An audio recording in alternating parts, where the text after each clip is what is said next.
Hello everyone. Today I will tell you a story. The story is titled, The Most Loyal Doorman. Please like and subscribe to my channel if you appreciate me.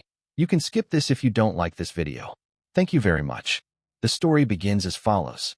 Every morning at precisely 6:45 a.m., as the sun stretched its golden fingers across the sleepy street, Bruno the golden retriever trotted over to his post, right in front of the big wooden door of the Johnson family home.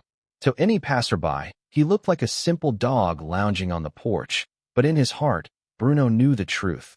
He was the official doorman of Maple Street, and the house was his kingdom. Bruno took his job seriously. Bark at the mailman. Only if he was new. Chase off squirrels? Absolutely. Those tail-flicking mischief-makers had no business near the flower beds.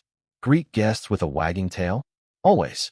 For 7 years, Bruno had guarded that door through sun, snow, and rain, and he hadn't missed a single shift.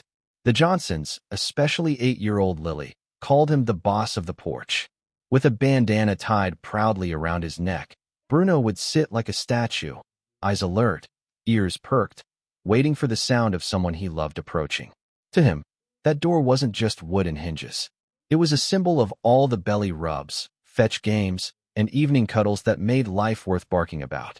One sunny afternoon, while the Johnsons were out grocery shopping, a strong wind swept through the neighborhood.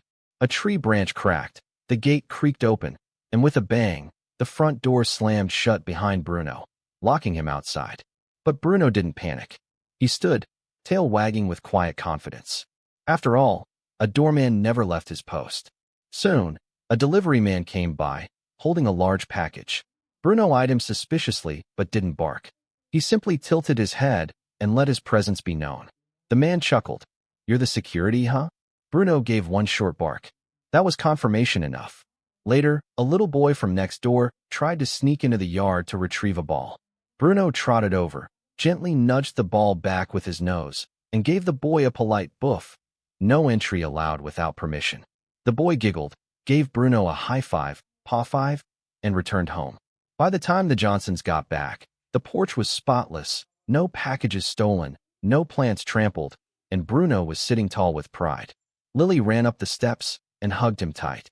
"You really are the best doorman ever," she whispered into his fluffy ear. Bruno gave her a lick on the cheek and a satisfied tail wag.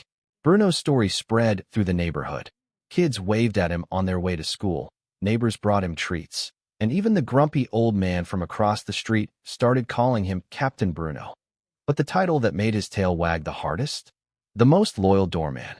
One evening, as the sun dipped low and painted the sky with pinks and purples, Mr. Johnson came outside and sat beside Bruno.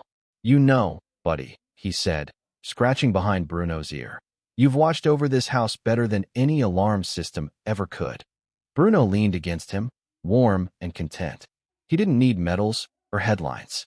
He only needed the love behind that door, the door he had watched over for 7 faithful years.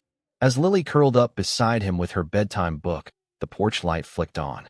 Bruno gave one last look down the quiet street, let out a gentle sigh, and rested his head on her lap. For him, the shift never really ended.